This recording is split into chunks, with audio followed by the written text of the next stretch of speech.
দুর্গাপুরের গ্যামন ময়দানে শুরু হতে চলেছে ৫৭তম বর্ষের ঐতিহ্যবাহী কল্পতরু উৎসব এবং মেলা। ইতিমধ্যে খুঁটি পুজোর অনুষ্ঠানের মধ্য দিয়ে কল্পতরু উৎসবের প্রস্তুতি শুরু হলেও এই ঐতিহ্যবাহী উৎসব ও মেলাকে কেন্দ্র করে শুরু হয়েছে তৃণমূল কংগ্রেসের দুই গোষ্ঠীর দ্বন্দ্ব। এখন মেলার বুকিং অফিস খোলা হলেও এখনো পর্যন্ত শুরু হয়নি বুকিং এর কাজ। সূত্রের খবর, মেলার দায়িত্বে কারা থাকবে তা নিয়ে তৈরি হয়েছে চরম অস্বস্তিকর পরিস্থিতি। তবে এই ঘটনায় বিপাকে পড়েছেন ব্যবসায়ীরা, কারণ আগামী ১ জানুয়ারি শুরু হওয়ার কথা ৫৭তম বর্ষের কল্পতরু উৎসব ও মেলার বুকিং অফিস খোলা হয়েছে, কিন্তু সেখানে বর্তমান কমিটির কোনো সদস্যকে দেখা যাচ্ছে না, বরং উপস্থিত রয়েছেন পুরনো কমিটির সদস্যরা। এই নিয়ে শুরু হয়েছে কিছু সমস্যা। এই বিষয়ে সাংগঠনিক জেলা বিজেপির সহসভাপতি চন্দ্রশেখর বন্দ্যোপাধ্যায় বলেন, মেলা যেদিন থেকে দুর্গাপুর নগর নিগমের হাতে গেছে সেদিন থেকেই গোষ্ঠীদ্বন্দ্ব শুরু হয়েছে। তৃণমূলের এক পক্ষ বলছে আমাদের কাছে বুকিং করতে হবে, আর অন্য পক্ষ বলছে আমাদের কাছে। অন্যদিকে মন্ত্রী প্রদীপ মজুমদার বলেন, মেলা নিয়ে অস্বস্তিকর পরিস্থিতি তৈরি হয়েছে শুনেছি, তবে দুর্গাপুর নগর নিগমের চেয়ারপারসন অনিন্দিতা মুখার্জির দাবি সমস্যা মিটে যাবে। বুকিং কার কাছে করবো, কোনো অফিসিয়ালি কিছু নেই, কোনো দোকানও নেই, কিছুই নেই। কিছু অব্যবস্থা পুরো বোঝা যাচ্ছে না কি করা যাবে। আমরা এসডিও কে কমপ্লেন জানাচ্ছি এবং ডিএমকেও কমপ্লেন যাচ্ছি। আলটিমেট যাতে মেলাটা সুস্থভাবে হয়, এটা প্রাচীন মেলা, প্রাচীন ঐতিহ্যবাহী মেলা, আমরা চাই মেলাটা যাতে সুস্থভাবে সম্পন্ন হয়, এটা আমরা বলবো এবং ডিএম ও এসডিও হস্তক্ষেপ দাবি করছি। জানি না তো, ওরা তো বুকিং যদি না করে মেলা কর্তৃপক্ষ এটা বলতে পারবে। দুর্গাপুরের ঐতিহ্যবাহী মেলা হচ্ছে কল্পতরু মেলা। এই মেলা একসময় ডিপিএল এর অফিসার, ডিপিএল এর এমপ্লয়িরা পরিচালনা করতেন। পরবর্তী পর্যায়ে দুর্গাপুর নগর নিগমের মহানাগরিক দিলীপ অবস্থি থাকাকালীন এই মেলার কন্ট্রোল নেয় দুর্গাপুর নগর নিগম।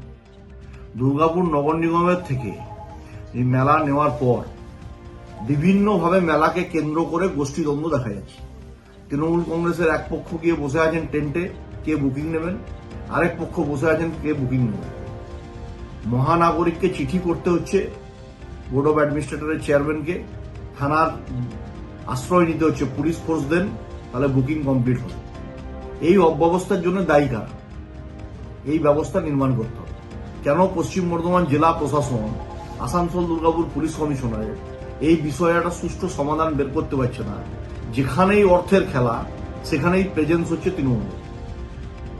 এই খেলাটা বন্ধ করা দরকার। এই মেলার খেলা দিয়ে রাজ্যের সরকার দুর্গাপুরের মানুষকে বিভ্রান্ত করে রাখতে চাইছে। আমরা এই খেলা মেলা বন্ধ করে সুষ্ঠুভাবে যাতে কল্পতরু মেলা অর্গানাইজ হয় তার পক্ষে আমরা ভারতীয় জনতা পার্টি। আমরা চাই মানুষ এই ঐতিহ্যবাহী মেলা অন্তত শান্তিতে দেখবে।